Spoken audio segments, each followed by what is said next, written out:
Hi friends, welcome to Aada's World. Hello நண்பர்களே, ஆதாஸ் world மூலயமா உங்ககிட்ட பேசுகிறதுல ரொம்ப சந்தோஷப்படுறேன். இன்றைக்கி நம்ம என்ன பார்க்கலான்னா, மத்திய பிரதேஷ் என்ற ஊரில் கஞ்சனர் சிட்டின்ற இடத்துல இருக்கிற ஒரு சிவனை பற்றி நம்ம இன்றைக்கி பதிவு பார்க்க போகிறோம். இந்த சிவன் பார்த்திங்கன்னா ரொம்ப பாசிட்டிவ் வைபாக இருக்குங்க. அந்த இடத்துல நம்ம நுழையும் பொழுதே ஒரு பாசிட்டிவான ஒரு வைபு நமக்கு கிடைக்கிது. அவர் முகத்தில் பார்க்கும் பொழுதே அவர் பாதத்தில் அமர்ற ஒரு சந்தோஷத்தை நான் உணர்ந்தேங்க.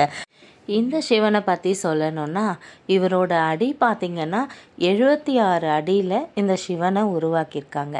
இது பார்த்திங்கன்னா 2004 தான் இதை கட்ட ஆரம்பிச்சிருக்காங்க. இதை பப்ளிக்கு நம்மளை காண பண்ணதை 2006 பப்ளிக்கு கோவிலாக கட்டி நல்ல பெரிய இடங்க. இது ரொம்ப அழகான ஒரு பிளேஸாக இருக்குது. அந்த சிவனுக்கு கீழே பார்த்திங்கன்னா 12 ஜோதிர்லிங்கத்தையும் வச்சு வழிபடுறாங்க. அதை மக்கள் ஒவ்வொன்றா பார்த்து நம்ம கண்டு கழிக்கிறதுக்கு ரொம்ப அமைதியான ஒரு இடமாகவும் இருக்குங்க. சிவனுக்கு எதிர்க்க பார்த்திங்கன்னா ஒரு நந்தி வச்சுருக்காங்க.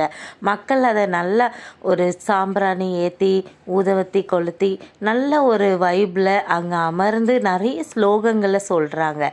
இதோட டைமிங்குன்னு பார்த்திங்கன்னா காலையில் 7 மணிலேருந்து 9 மணி வரையும் இதை திறந்து வச்சுருக்காங்க. இதை நல்லா மெயின்டைன் பண்ணிகிட்ருக்காங்க. நம்ம எவ்வளோ மனசில் கஷ்டத்தோடு வந்தாலும் இந்த இடத்துல அமரும் பொழுது ஒரு நிம்மதியான ஒரு சூழ்நிலை நமக்கு கிடைக்கிது. சரிங்க, நாளைக்கு ஒரு வீடியோவோடு நான் சந்திக்கிறேன் உங்களை. இந்த வீடியோ உங்களுக்கு பிடிச்சிருந்தா லைக் பண்ணுங்கள், ஷேர் பண்ணுங்கள், கமெண்ட் பண்ணுங்கள். ஆதாஸ் கிரியேஷனை சப்ஸ்கிரைப் பண்ணுங்கள்.